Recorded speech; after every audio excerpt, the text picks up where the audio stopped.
and they're going to do our program, and we're excited. They were here once before. Everybody enjoyed them so much. And so we're going to have a program called Bones, Bones, Bones. And I'll turn the time over to Mary Kucera. Thank you. Well, thank you for having us here again today. This is such a treat, and I have to tell you, I had such a good time putting this together. Can everybody hear? Everybody hear me? Okay.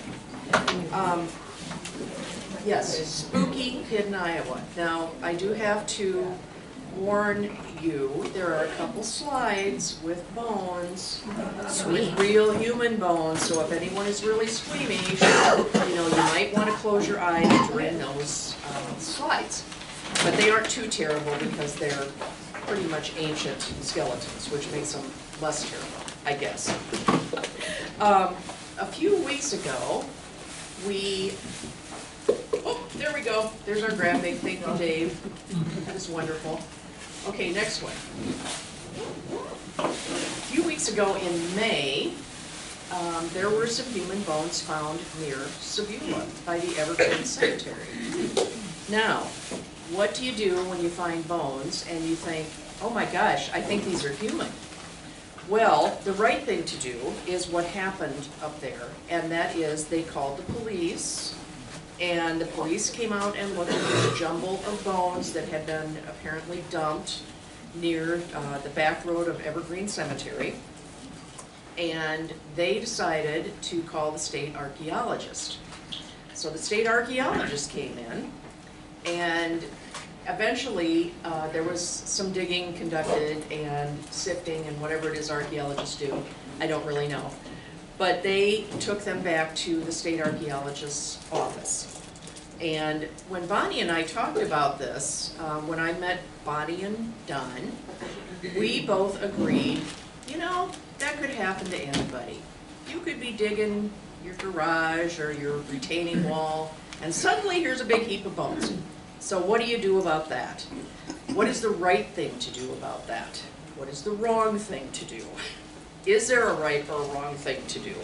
Well, I'll let you decide by the time we get done with this what is the right thing to do. We have done some research at Hidden Iowa, and a lot of times I do a lot of research that doesn't make it into the little short Facebook things and Instagram things that we do because it just gets too long and too involved. But sometimes I find out really interesting things that I just kind of squirrel away, and this was a perfect opportunity to come and share some of those with you. So I'm going to start with stolen bones. And there we have our lovely effigy mounds, which is up by Harper's Ferry. And next one. Okay. So when I was researching a little piece on effigy mounds, which is a lovely place to go if you like mounds, and they, you know, honestly, we've looked at a lot of mounds, they all kind of look alike. I hate to say it, but I think they're not as exciting if you're just an average person, but they are kind of fun to take a look at and read about what happened there. And we've done some of that in Iowa, because there were quite a few mounds in Iowa. So we had what was called here in Iowa mound builders many, many eons ago. And they did an interesting thing, which probably a lot of you know about, and that is they created mounds that were sometimes in the shape of serpents, bears. I think there's a bear and 4 or 5 more cubs up there at effigy mounds. And early in our history of Iowa, there were literally hundreds of mounds in Iowa. And of course, then came people, and you know what happens when people come. We have to build things, we have to plow things, and that's what we did. And of course, a lot of them disappeared. So these two gentlemen, T.H. Lewis and Alfred Hill, were 2 very early archaeologists. This was before they even knew what an archaeologist was. And these men surveyed a huge amount of the area around Harper's Ferry, Wisconsin, and they found 894 mounds in just the little Harper's Ferry area.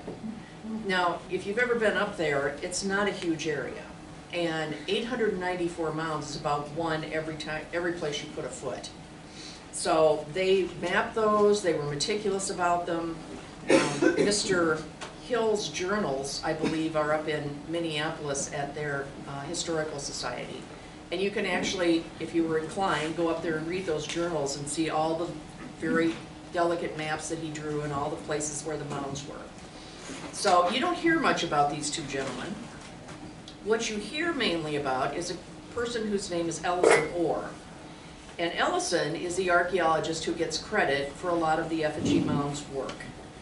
And I'm sure he should have, because he came back in 1930 and he resurveyed the same area that Hill and Lewis had looked at 30 years before. Now 30 years is not a very long time, right? It's just a blip in the timeline.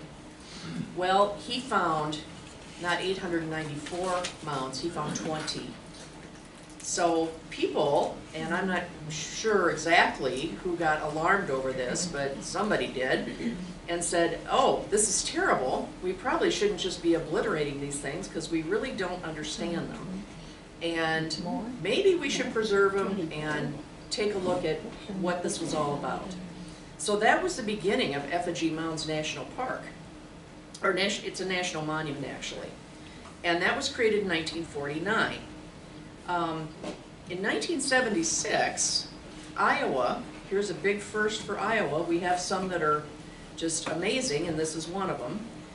We passed the first law in the nation that said we have to protect ancient burials. So we were way ahead of the curve of the United States of protecting ancient burials. Now, in 1990, the federal government passed a similar law, and I'll talk about that in a little bit.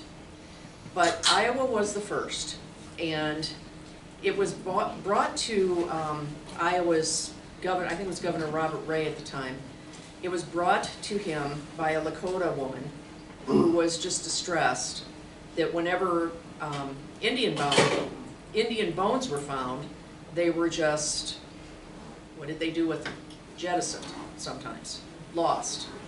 So through her advocacy, that's how Iowa got that law.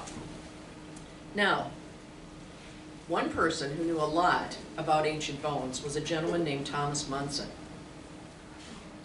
Mr. Munson was a park superintendent.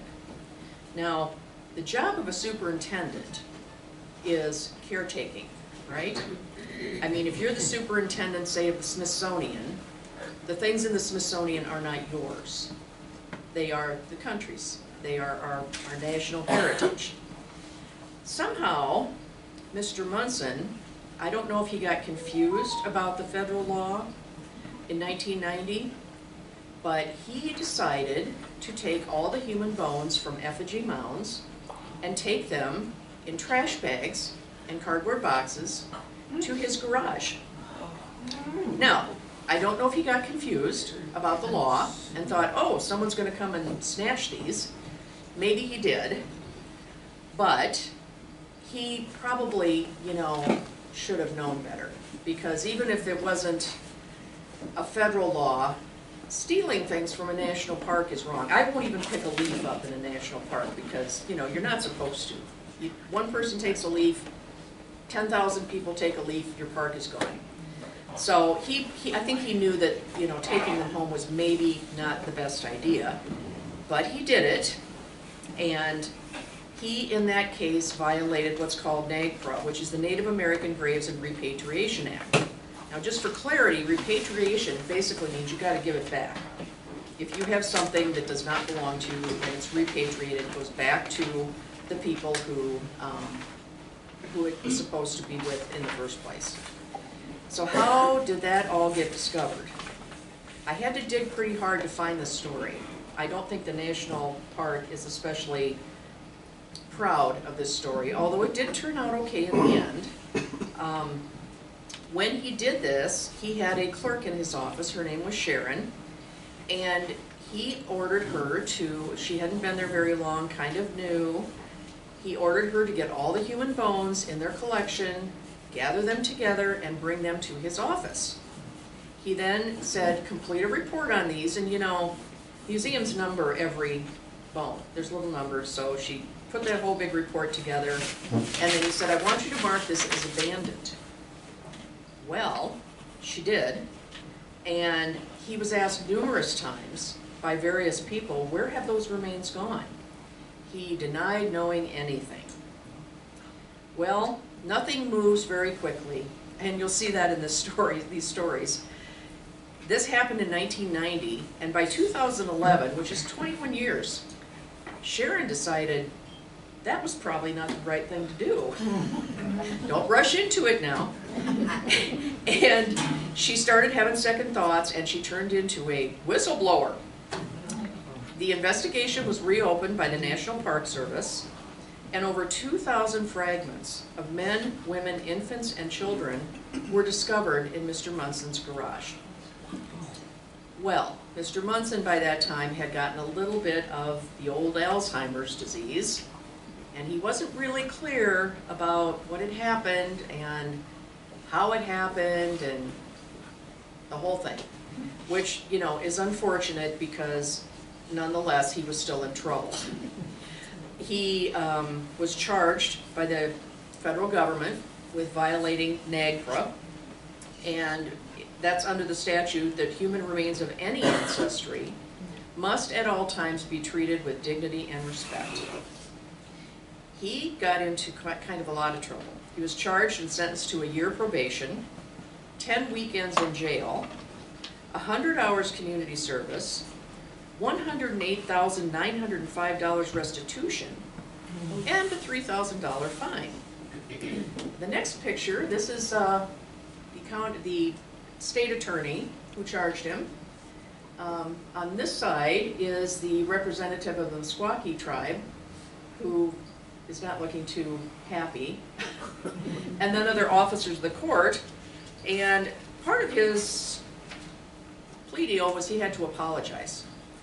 So he made sort of a half-hearted apology, and everyone just moved on.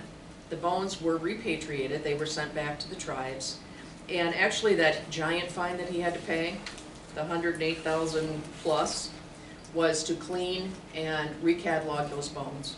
And the question is, did we know better in 1990? Well, maybe he thought he was doing the right thing. We probably will never know, because he really has not talked about it, and he refused to talk about it the entire time he was a park superintendent, and even after he retired. However, it didn't matter because he broke the law, and the public apology, I'm sure, was welcomed by the tribes, because that was part of the whole Iowa's first in the nation making this law that you can't just chuck human bones into a box and toss them in your basement because it's wrong somehow. Okay, number 2, you can't keep a good man down. We're going to jump right over now to Sioux City, Iowa. And here's a picture of the Floyd Memorial. It's a lovely long shot there with the giant obelisk on top. And we all know that when you bury someone, they're supposed to be buried one time, right? I'm sure everybody here has been through a funeral, and once that person is buried, cremated, you don't want to do it again, right? It's not that fun of an experience. So that was not the fate of Sergeant Floyd. And this is actually, they actually have signs up there in Sioux City that talk about poor Sergeant Floyd and how many times he was buried, which I just found really funny. It's like, are you kidding? Really? He was a person on the Lewis and Clark expedition, which was 1804 to 1806, and he is known to be the only member who died on that journey. Now, do we have any Lewis and Clark fans here? No? You, Bonnie? I have a friend that I worked with, Arla McMahon. Do you remember Arla? Oh, yeah. Uh-huh. Her and her husband made a career out of, after retirement, of going to visit every Lewis and Clark site in the country, which I think was just an excuse to have lunch in different places, but I don't know. But people are intrigued with that whole expedition. And Floyd was a quartermaster, and he got something, probably a ruptured appendix was what they think he had. And he died at Sioux City. So they gave him a lovely burial, and on a place called Floyd's Bluff. Now, mark the word bluff, because it comes into play. They put a simple cedar post with his name scratched on it, and did the proper rites that you were supposed to do in 1804. And then the expedition traveled on, so that was burial number 1. Over the years, though, what happens to bluffs if they're by a river, and Floyd's Bluff is on the Missouri River, they become eroded. Well, that happened, and it rained. Pretty soon, the end of the grave was gone. The post was washed away. And again, we're not moving really fast here as Iowans. This happened, he died there in 1805. In 1857, citizens were concerned from the little town of Sioux City, and they decided to go recover what remains they could find and put it in a walnut coffin. Now, the coffin, I think I read somewhere, was smaller than the original coffin. It was more like a child-sized coffin. So Sergeant Floyd is already shrinking. Meaning some of that has washed into the Missouri River. But they went 600 feet back from the river and they remarked the grave. Done deal, right? Burial number 2. Everybody thought, well, we did a great job there, 600 feet back should do it. Well, some more years passed. 1894, Sergeant Floyd's journals came out, and they were actually fairly detailed and interesting. And you know, if you're into old journals and want to strain your eyes, you know, I think you can read those online. But people got interested again in this young soldier and his gravesite. So the 600 feet back had spared him from the river, but there had been cattle who trampled the grave. There had been souvenir hunters who took the wooden markers, and they finally found what was left this time of Sergeant Floyd on Memorial Day, 1895. Poor old Floyd. Now his remains were placed in 2 earthenware urns, so we can see he's getting smaller and smaller. And he was reburied again on August 20th, 1895. The citizens held a special reinterment service. This time, it was a marble slab, 4 feet by 8. Now, some of us have picked up marble slabs, probably in a cemetery. They're not light. So a 4 by 8 foot slab had to weigh quite a bit. They slapped that on top and said, little ceremony, this is it. That was burial number 3. Now, I don't know what happened exactly, but they decided he needed to be reburied again. Again, a wonderful group of concerned citizens, much like I'm sure yourselves, decided that this was not good enough for Sergeant Floyd, and there was a big effort mounted to create a new memorial to Sergeant Floyd. They decided for some reason on a 100-foot high Egyptian obelisk, which we saw in the original picture there. It weighed a lot. I don't know exactly how much, but his remains this time were sealed in the concrete base underneath this gigantic Egyptian obelisk. Now, I am curious what on earth for an American expedition would cause a group of citizens to say, I know what we need for that, an Egyptian obelisk. Okay? I'm sure there's a reason. I know there's always a reason, and if you dig hard enough, you can find it, but I don't know what that is. So that was burial number 4. Now, Sioux City citizens were not done with Sergeant Floyd, though. They loved their Sergeant Floyd, and they had worked really hard to make that memorial happen all the times and all the burials, so they were very attached to him. And even though it seemed like burial number 4 might be it, well, someone had made a plaster cast of his skull. I don't know why. Now, here we get into the definite Halloween aspect. That is his actual skull. They made 2 plaster casts, and one of them was immediately lost, as you can see how that would happen. And the other one was placed in the Sioux City Museum, which it's still there. Now, go forward some more years, many more years, 1997, we have something called forensic reconstruction. And that is where, I'm sure we've all seen some documentary where they take the little erasers and they put it on the skull and they recreate the face, much more like the person actually looked, which is really cool. Because you can see, rather than idealized picture of how someone looked, what the person maybe really looked like. So when we were down in Sioux City, which is quite a long drive, we looked in the museum, and here was this mannequin and this fella.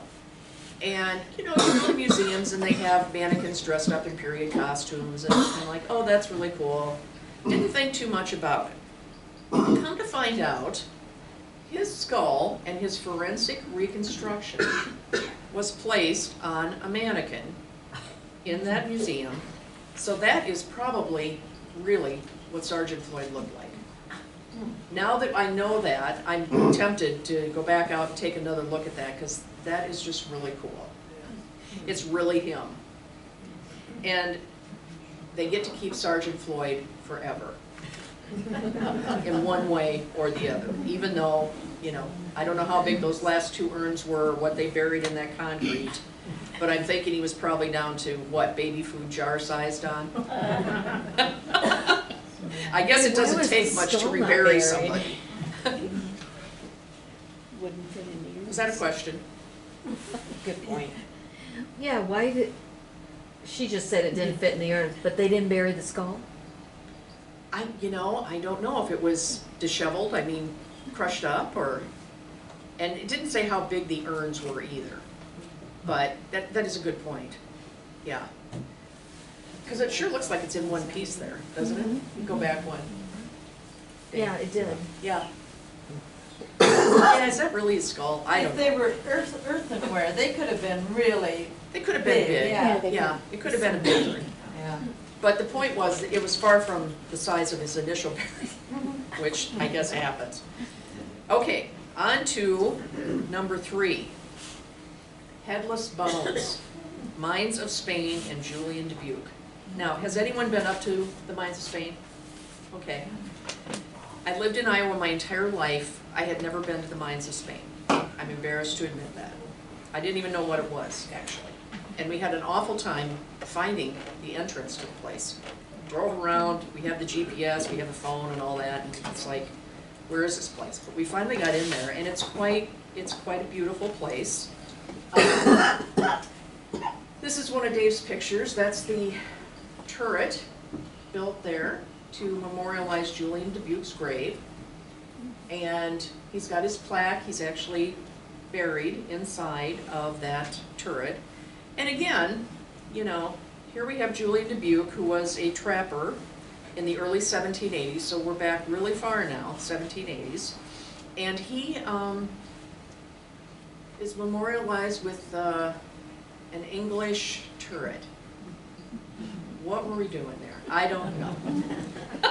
I guess it just depends on who's doing the memorializing and what they think is the right thing to do. It's a very lovely site. It looks out over the river. And of course, he is supposedly buried there, although the National Park Service will not verify that it's really Julian buried there.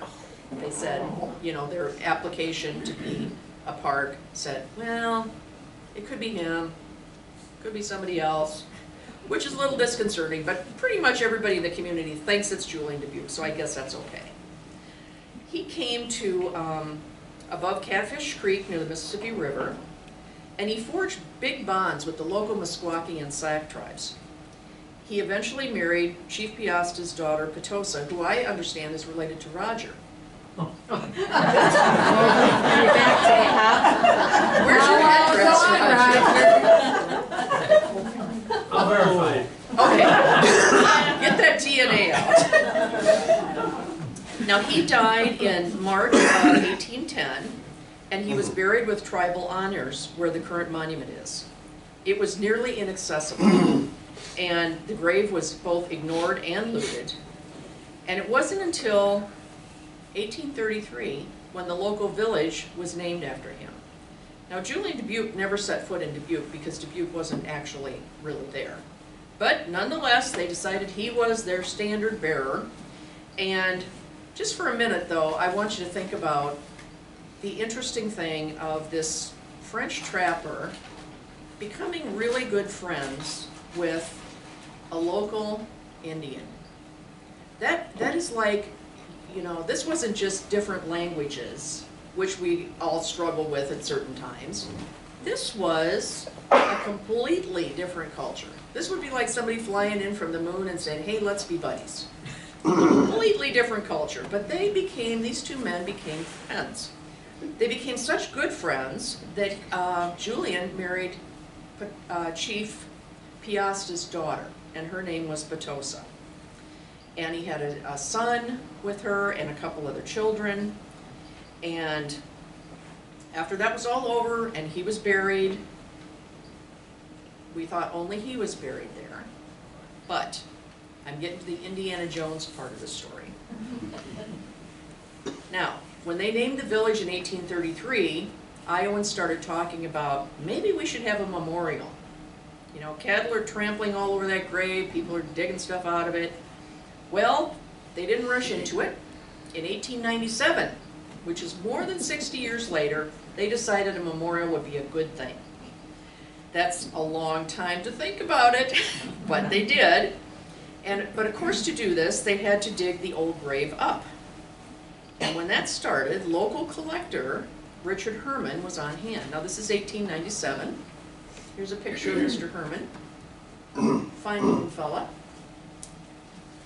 He was an early collector of natural history specimens in Dubuque. And when I say collector, I don't mean a few china cups in a, armoire. I mean he was a collector. And he kept the collection in his home, which was also a very common thing to do. And here's a picture of Mr. Herman's Museum of Natural History in Dubuque, Iowa. We got the bicycle in front, I like that. Beautiful plants. Now, before we all think about how weird that is, think about our own collections. No, don't do that. How did you know? Yes. It might not hurt to explain a little bit about early collectors and their role in this particular time in history. Mr. Herman was not alone, and if you think for just a minute about Jackson County, what early collector, you didn't know it was going to be a quiz today, what early collector was here in Jackson County? Sager. Mm-hmm. Yep. Very similar. I think Mr. Sager was very similar, and I'm so old I actually met Mr. Sager. Yeah. Do you know where that house is located, or if it's still standing? It's not still standing. Oh. Yeah, it's Looks like it's unfortunately Yeah. down. Yeah, Mr. Sager is a perfect example of an early collector. So they kept these things in their homes until it became so burdensome that they had to do something else. Mr. Herman's artifacts became the basis for the Dubuque Historical Society's collection. And it is now housed in the National Museum, Mississippi Museum, and Aquarium, which is interesting and sort of weird. But they have a little nook back there, and they have a couple curators, and Dave and I went up and met the curator. And she drug out everything they had on Mr. Herman, his museum, and for 2.5 hours I thought I was in heaven. We got to look through that box. They have his letters, they have drawings he did, and to say this gentleman was an artist is kind of an understatement. He drew very detailed and beautiful drawings of every single item in his collection. They were numbered, he had his own cataloging system. So it was more than just, oh, here's a few artifacts, I'll just toss them back in my house. So, of course, when it came to excavating Julian Dubuque and the grave, Mr. Herman was actually there. And he wrote a personal account. When I read this, I thought back to Raiders of the Lost Ark and how much fun that movie was, because he said, shovel by shovel, the earth came out of the space between the old foundations of the hut. And all of a sudden, we came upon a skeleton. I insisted we dig further. Surely enough, just off to one side of the first skeleton, we found a single skull. Down a few feet more, we came upon a second skeleton, headless, which I believe is the skeleton of Julian Dubuque. Now, I'm not sure exactly how, in 1897, they determined it was Julian Dubuque, Chief Piasta, and Potosa. The newspaper articles from the time, you know, there were newspaper reporters then too, and they wrote in the newspaper that a short man, a tall red man, and a woman were found there. Well, I'm not sure how you look at a skeleton and decide it's a red man. I really don't know how that works, but Julian Dubuque was known to be short. And Chief Piasta was tall. No idea, they had no idea who the woman was. So Mr. Herman took them all to a vacant room upstairs in his house where he laid them out on the floor. And the explanation for Julian Dubuque's skull being placed between the two skeletons was that it reflected a shared bond between the two men according to tribal culture. So that is why his skull was not connected to his head. And there's more of that in the story. Here's his skull, and these are pictures actually from Herman's own collection. These are on the little tiny square cards that he took probably in his upstairs room where he kept these folks. And good pictures, they're very clear, very amazing for photography at that time. So now they've completed the monument, and Julian's bones were reburied. And I don't know if you'll notice the date, October 31st, 1897. We are 126 years to the day of that reburial. And of course, there was a tremendous hats occasion. We all had to wear hats to this. Very distinguished fellas there, who I'm sure some of them were money men, and they made that memorial happen. Very pleased with themselves that they finally had managed to do this for Julian Dubuque. I'd like to say that's the end of the story, but it's not. And the remains of Chief Piasta, and there were 4 other men buried there, and a woman, they didn't do as well. Piasta was wired together, and he was displayed in the Herman Museum of Natural History. Let's switch. That's the best picture we could find, and I don't know. This was 1972. He went to the Ham House. His whole collection went to the Ham House, and I'm sure a lot of us have been to the Ham House. It's a wonderful place, where they had a display, and there was, you know, poor old Chief Piasta hung up like a Halloween skeleton, and there he remained. Apparently, Potosa was separated from her skeleton, and her skull only was displayed at the Ham House. According to Reverend Robert Wiedersenders, who we all know would not tell a fib, in 1972, the rest of her bones were in, I hate to say this, a bushel basket in the basement. So, by 1972, though, we kind of started changing some of our ideas. You know, Iowans don't change quick, but we do change sometimes. And it was left to school kids to come forward and say, hey, is that the right thing to do? Now, I don't know if they said that because, you know, do school kids have a moral compass? I'm sure they probably try to. Or they just found him to be ghastly because, you know, from this picture, it was kind of ghastly. So, 4 years before Iowa's law and 18 years before the federal, they decided to do the right thing and rebury Chief Piasta.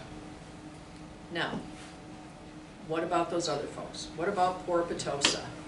What about the other 4 males that were there floating around in those bushel baskets? Those 4 males have just completely disappeared as far as I can tell. Although there's a little coda there, but I think his reburial was really not a legal question. It was a moral question.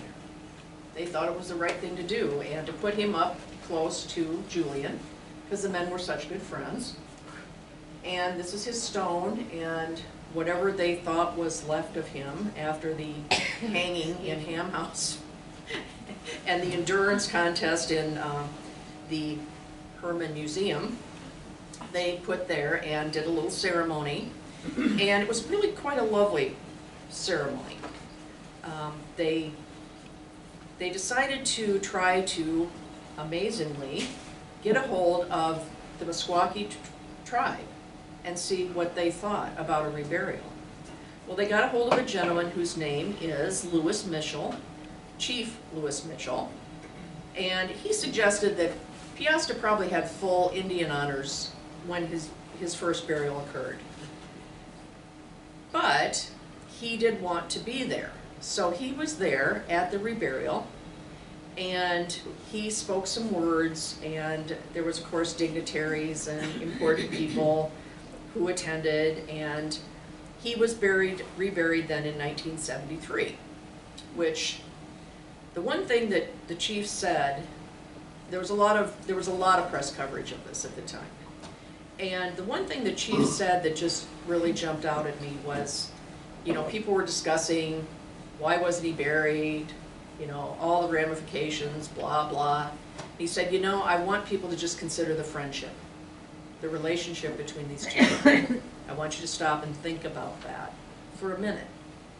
Two men from completely different cultures who started off probably in a business transaction, but became much more than that. And in fact, you know, Julian married into the family. So he said, that's what I would like people to focus on, not the fact that he rattled around for years and school kids had to say, you adults, what are you doing? This is terrible. Now, poor Piasta, or poor Petosa, here we go. This is a bas-relief sculpture in Jackson Park in Dubuque. And it's part of a fountain that a woman up there commissioned for her husband, who was a circuit judge for many decades. His name was Benjamin Lacey. It's very beautiful. It's not huge either. It's probably, what, about this tall? Maybe a little taller. It's very beautiful though.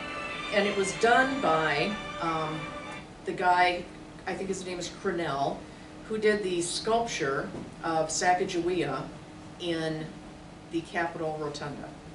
So he kind of had an affinity for memorializing Indigenous Americans. Nonetheless, I am not sure why this widow, this was 1914 now, so we've moved ahead a little bit. I am not sure why she would pick not only a woman to memorialize her husband's long legal career, but a Native American woman. Why did she do that? I was just kind of fascinated by that. And his wife's name was May Robinson Goddard, and she was the daughter of a woman whose name is Laura Goddard Robinson. Now, does that ring a bell with any suffragettes here? Laura, it didn't with me either, to be honest, which is kind of sad. Laura Goddard Robinson was a key person in helping women get the vote in Iowa. She and another woman whose name is Mary Newberry Adams founded the Northern Iowa Suffrage Association in 1869, and it was the first suffrage association in Iowa. And again, this is how you get down these rabbit holes. It's like, 1869? What were these women thinking of? And of course I had to look up everyone who was part of that founding group. And these were like power people. These were powerful women. They were married, you know, you had to, this was 1869, so your status came from your husband. They were a judge's wife, a senator's wife, a big merchant's wife. So I don't know what compelled them to think, well, 1869, let's get women the vote. We'll just sit around in our drawing rooms and try to figure out how to do this. But they did. And the woman who did the Potosa sculpture was her daughter. So that's the only connection I can possibly think about why she would pick this to memorialize a circuit judge in 1914. I thought, well, maybe he was an advocate of women's rights. Yeah, I don't know about that. I looked through some of his court cases. He didn't seem to be a particular advocate of women's rights, and he certainly in 1914 was not an advocate of Indigenous Americans either. So, but it's very beautiful, and it's worth a drive up there. Which park It's a again? tiny little park, Which park again? Jackson Park. Oh, okay. Yeah, it's right in the middle of town. Okay. Now, let's move on to the 3rd Street Cemetery. One misplaced skeleton is terrible, but 939? Oh my gosh. So what started, and we're gonna go right back to Jackson County at the end of this, so Don, get ready. What started as an exploration to clear the property for development on a bluff in Dubuque eventually became a project that lasted for over a decade and unearthed not just 5 or 6 bodies, but 939. Over 4 field seasons on top of a bluff in Dubuque, state archaeologists worked to give dignity and meaning to a whole lot of people who had either been misplaced, forgotten, or overlooked. Now, the map, the excavation area was that quarter of the cemetery. 939 souls there. Now, if you think about that, we already have something built. I believe that's the villa over there to the right. All the little purple dots are graves, and there's so many of them you can barely distinguish the dots. But the cemetery itself was huge. So, how many people are still there is a really good question. And like many cemeteries, I know a lot of people have done cemetery research and maybe cemetery restoration. It went by many names. It was called Kelly's Bluff Cemetery, the Old Catholic Cemetery, St. Raphael's Cemetery. They think burials started there about 1833 as a result of a cholera epidemic. Ownership eventually came into the hands of the Catholic Church in 1834, where another famous guy, Father Mazzucchelli, received the deeds to the property. Now there's a fascinating guy. I'm not done with him yet either. Really interesting fellow. He set it aside as a place to bury Catholic dead. Then in 1839, Father Matthias Loris, another famous name, took charge and 3rd Street was consecrated. In 1867, the cemetery was getting crowded and Bishop John Hennessy officially closed it. He ordered the graves moved to a site farther away from the center of town, the newly formed Key West Burial Grounds, which was later renamed Mount Olivet. At some point in 1868, though, burials resumed at 3rd Street. They continued to happen there until almost the end of 1880. Now, if you've ever had any need to try to move a grave, I only know this because at one point in my youth, I thought it would be a good idea to move my poor, dear grandmother next to her husband in the cemetery. Well, guess what? You are talking about a lot of money, a lot of permits, a whole lot of stuff that was never probably going to happen, and eventually I gave up on the idea, especially when I realized, thanks to her 90-year-old sister, that she really didn't like her husband that much anyway. Okay, Grandma, just stay where you are. So, decades passed, the cemetery fell into disrepair, and there's some really kind of awful articles in the Telegraph-Herald about young kids playing with bones and throwing them at each other, and I mean, it was really quite a mess up there. So in 2002, the land was sold to a poor fella called A.J. Spiegel. And because all graves are protected by law, both federal and Iowa, and human remains kept popping up, he was obligated to at least conduct a survey. Well, Spiegel had been assured by none less than the Sinsinawa nuns, some of whom are good friends of mine, that all the graves had been moved. Indeed, I think most people in the community actually believe that. To the you know, a nun would not lie. Okay, let's just establish that right now. Nuns do not lie. Maybe a tiny bit, but not a lot.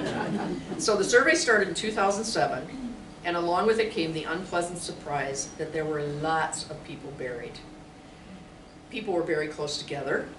They were stacked up in some graves. They were jumbled in other graves, and some were mixed with fill and dumped in to stabilize new caskets, which is the worst of all. By the time the archaeologists were done in 2011, 939 whole or partial skeletons had been discovered. This was really bad news for the developer. He legally had to pay for those exhumations and reburial. 976.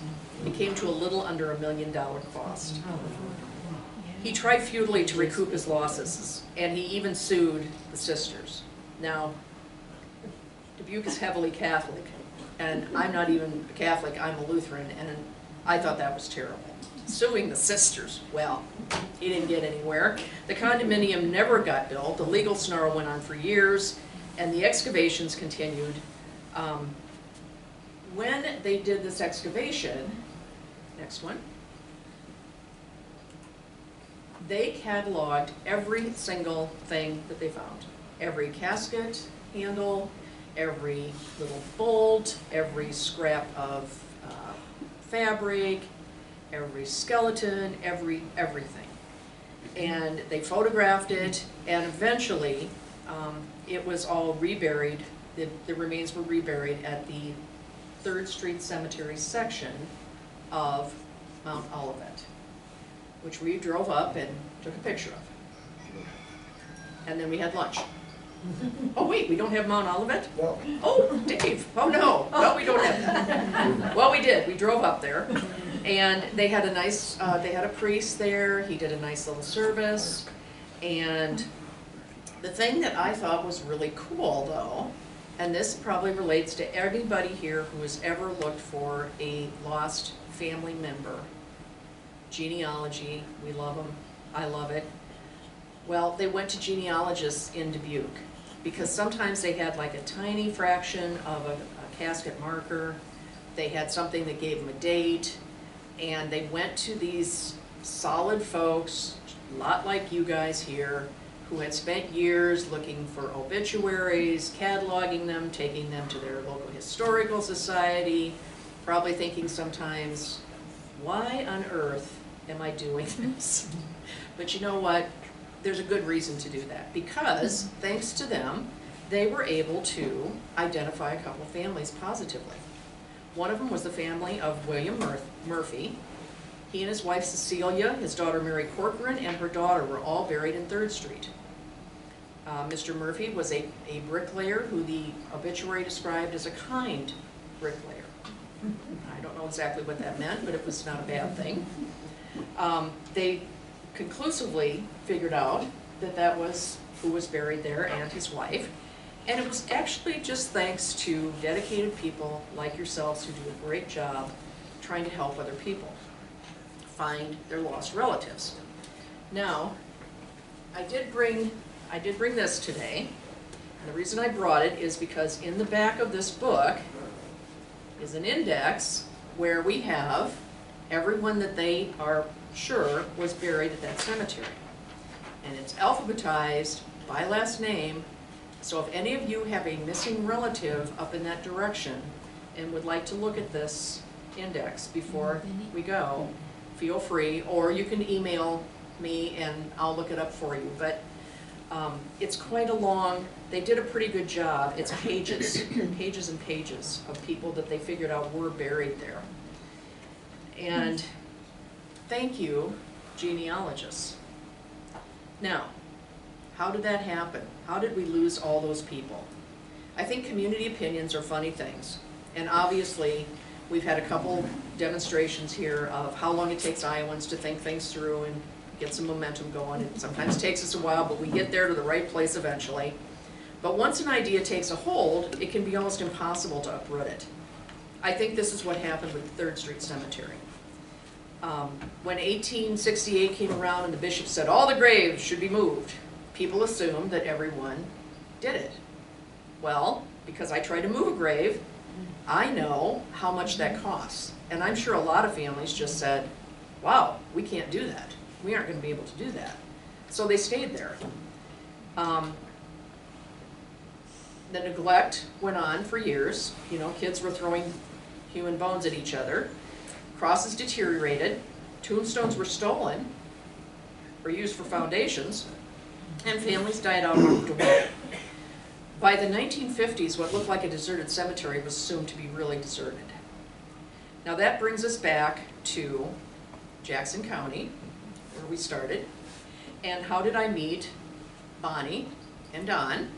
Dave and I were up here doing research, and we stopped and got to talking, as you know happens, and they shared with us the wonderful story of this stone and their truly heroic efforts to bring it back from, was it a garage, Don? To bring it back from a garage and get it reunited with the family. And of course, not the least of this, as Don told me, is this person's name was Moses Littlefield. Uh-huh. And apparently, there's a whole lot of Moses Littlefields around. Who knew? But with good diligent research, they narrowed it down. You did actually find a living family member. You want to tell a little bit about that, quick? Well, as often happens with me, and this is why I'm changing my phone number, people call me and ask me these questions, and so this lady called me from Indianola and said, had I ever heard of Moses Littlefield? Well, of course I had, because he was a drummer boy in the War of 1812. I knew he was buried here in Jackson County, and I knew some of his living descendants. So she asked me very tentatively, did we want the stone back? And I said, of course we do. And so I very quickly came up with 3 different ways of getting it back. By the next day I had 7 different ways of getting it back. And this went on for a couple of weeks. Nothing was panning out. And all of a sudden, on a Sunday afternoon at 5:30, I got a call from a guy that said, I just left Cedar Rapids, I've got the stone in the back of my truck. What do you want me to do with it? So then I called Bonnie, which is why she changed her phone number. And she and her son left 2 grandsons' birthday party to come over here and get that stone in the building. And when Steve Till, who is the sexton and does all the graves and everything, and Andrew, has time, this will be placed in the Littlefield family plot, where legally the remains were moved in like 1961. This gentleman, as far as we can tell, had 3 tombstones, which is probably why one of them disappeared. The 2 needs 3 gravestones except for Bonnie.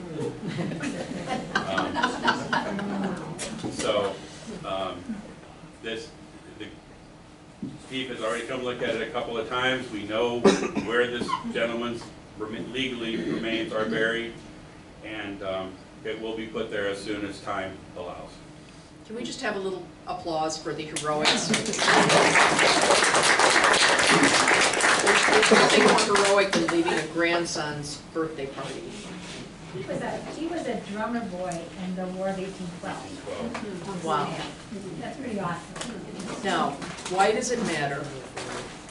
We've heard about bones that were stolen. We heard about an early pioneer who got his head misplaced. A man who was buried 4 times, and over 900 souls who were completely forgotten. What does it mean? I know we have new trends, and because I am an old hospice nurse, I've personally seen some interesting trends that we're developing. I've seen a few urns stuck in garages. It's like, oh dear, who's going to get that? And now you can add to it things like sprinkling remains at various places and putting them into little pieces of jewelry, and it's all in the name of remembering that we are human. And part of being human, even Neanderthals buried their dead with some ceremony. It's a very human thing to do. And I think that as the stewards, which every one of us here is a steward of these memories, it's really important to do that. So, if you're planning a new garage, be careful. And what should you do if you plan a new garage and a skull pops up? Should you hide it, call the police, or just go right on with your garage? Yes. I'm not sure, you know, when you think about what happened to that Mr. Spiegel, I see why people sometimes say, this will be the end of my project, this will be a ton of money, I don't have the money. I understand why people sometimes do that, but, you know, legally, the right thing to do is just what they did in Sebula, call the police, get the state archaeologist involved, and if you decide to dig anywhere in Iowa, just think back to those 894 mounds that were in that tiny little area up in northeastern Iowa, and be very careful when you start digging. It's not just the power lines. Okay, thank you. We're gonna hang around for a while. If anybody would like to look at that index, we'll have it available. Can you talk about 3rd Street? Do you mean it's up above, way up on the bluff area? Yep. From Mercy Hospital, that's where the, yes, Yep. okay. Because and this A.J. Spiegel, that's where we bought that land for the jail. That was his land, A.J. Spiegel. And his niece was in my grade at school. So Really? I kind of know a little bit about him, but not a lot. Yeah, the poor guy. You know, you kind of feel bad for him. Yes. You know, and for the nuns. I feel kind of